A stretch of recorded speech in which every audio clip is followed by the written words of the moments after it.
तो यहाँ पर लेकर आ गए हैं आपके लिए बहुत ही इंपॉर्टेंट वीडियो और बहुत ही महत्वपूर्ण वीडियो आपके लिए। ध्यान दीजिएगा, अभी हाल ही में बोर्ड ने जारी किया है आपके लिए मॉडल पेपर, ठीक है ना। मॉडल पेपर बोर्ड ने जारी किया गया है।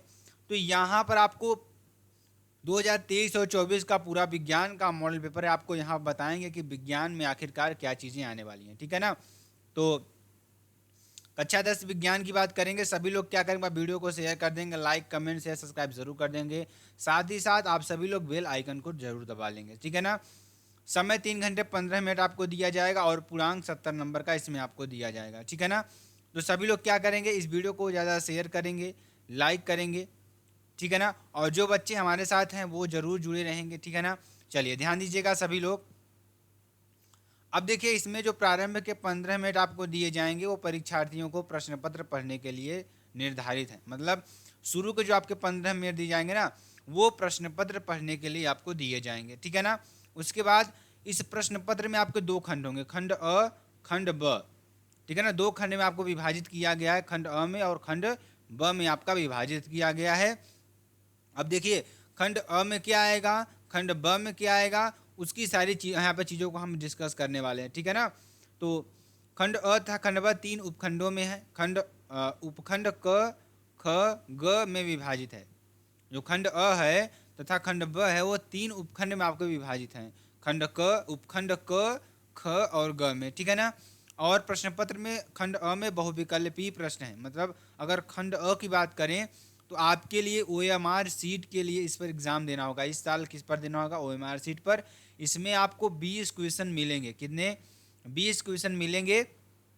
और 20 क्या होंगे, बहुविकल्पीय होंगे। क्या होंगे, बहुविकल्पीय प्रश्न होंगे।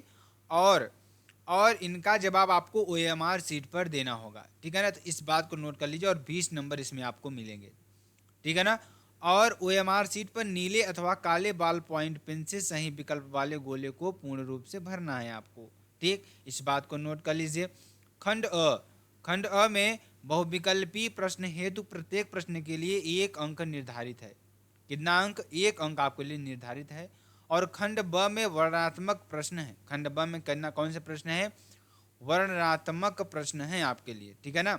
और प्रत्येक प्रश्न के सम्मुख उनके निर्धारित अंक आपके दिए गए हैं। मतलब प्रत्येक प्रश्न के सम्मुख आपको निर्धारित अंक आपको उसमें दिए गए हैं, ठीक है ना। और खंड ब के प्रत्येक उपखंड के सभी प्रश्न एक साथ करना आवश्यक है। सभी प्रश्नों को आपको एक साथ करना आवश्यक है, ठीक है ना। और प्रत्येक उपखंड में ध्यान दीजिएगा, यहाँ पर प्रत्येक उपखंड में क्या कह रहा है कि प्रत्येक उपखंड में ध्यान दीजिएगा, प्रत्येक उपखंड के सभी प्रश्न एक साथ करना आवश्यक है। प्रत्येक उपखंड एक नए पृष्ठ से प्रारंभ कीजिए। अगर आपका एक उपखंड खराब हो गया है, मतलब खत्म समाप्त हो गया, तो आपको वहां से करना शुरू कर दिए। सभी प्रश्न आपके लिए करना अनिवार्य है, ये आपके लिए जरूरी है, ठीक है ना। तो खंड अ आपके लिए क्या होगा, बहुविकल्पी प्रश्न होगा, ठीक। और उपखंड क क्या होगा, ध्यान दीजिएगा। उपखंड क में देखिए, इसमें आपको 20 प्रश्न मिलेंगे। कितने प्रश्न, 20 प्रश्न मिलेंगे। और 20 प्रश्न में आपको क्या करना होगा, OMR सीट में लिखना होगा, ठीक है ना। इन 20 प्रश्नों को क्या करना होगा, OMR सीट में आपको करना होगा, ठीक है ना। जो कि आपके लिए बेहद इंपॉर्टेंट और बेहद ही महत्वपूर्ण है, ठीक है ना। और ध्यान दीजिएगा, उसके बाद 12 नंबर प्रश्न की बात करेंगे। यहाँ पर आप गया, ठीक है ना। 20 प्रश्न आपको इसी तरीके से दिया जाएगा। अब उपखंड ग की बात करेंगे, मतलब क ख ग, मतलब आपको जैसे अगर 7 प्रश्न किसके हैं, फिजिक्स के, केमिस्ट्री के, बायोलॉजी। आपको मालूम है विज्ञान में, साइंस में आपको तीनों सब्जेक्ट होते हैं, ठीक है ना। फिजिक्स, केमिस्ट्री और बायोलॉजी। तो तीनों को यहाँ पर उपखंड में विभाजित किया गया है, ठीक है ना। इस बात को नोट कर लीजिए हमारे। अब उसके बाद देखिए, यहाँ पर आपको मिलेगा 19 प्रश्न। 19 नंबर प्रश्न की बात करेंगे, 19 वाला भी आपका आ जाएगा। उसके बाद ध्यान दीजिएगा, खंड ब आएगा जिसमें आपको वर्णनात्मक प्रश्न देखने को मिलेंगे। कौन से वर्णनात्मक प्रश्न देखने को मिलेंगे, उपखंड क में। पहला प्रश्न, दृष्टि दोष किसे कहते हैं, यह कितने प्रकार के होते हैं, ये आपको बताना है। दूसरा प्रश्न में, हमें आकाश में इंद्रधनुष केवल वर्षा के पश्चात क्यों दिखाई देता है, ठीक। इस प्रश्न को आपको करना है, ठीक है ना। उत्तल लेंस को अभिसारी लेंस क्यों कहा जाता है, ये आपको करना है। अवतल दर्पण था, उत्तल दर्पण का उपयोग लिखिए, ठीक है ना।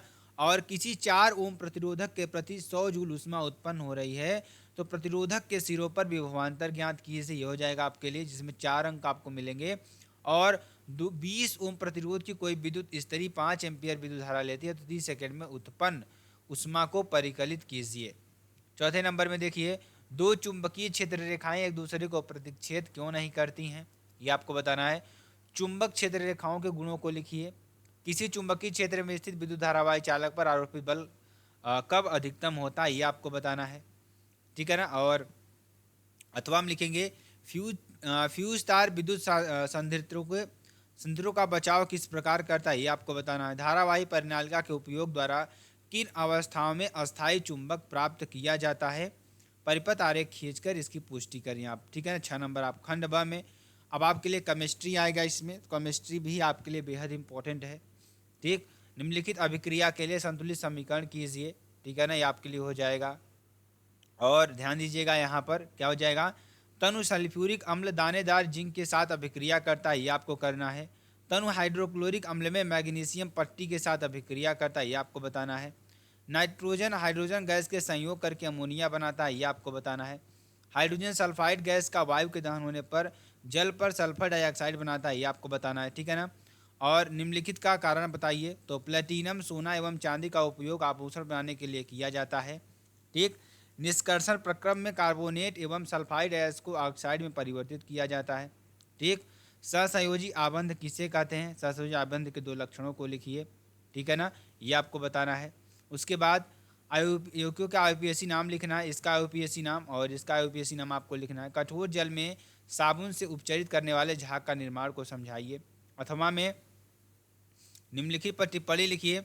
विकृत गंधिता, रेडॉक्स अभिक्रिया, एक्सटरीकरण, ठीक है ना। खंड ग की बात करेंगे। जैव निम्नीकरणीय और गैर जैव निम्नीकरणीय पदार्थों के बीच अंतर बताइए, इनके उदाहरण दीजिए, ठीक है ना। निम्नलिखित चित्रों में अंतःस्रावी ग्रंथियों के नाम नामांकित कीजिए, ठीक है ना, ये आपको करना है।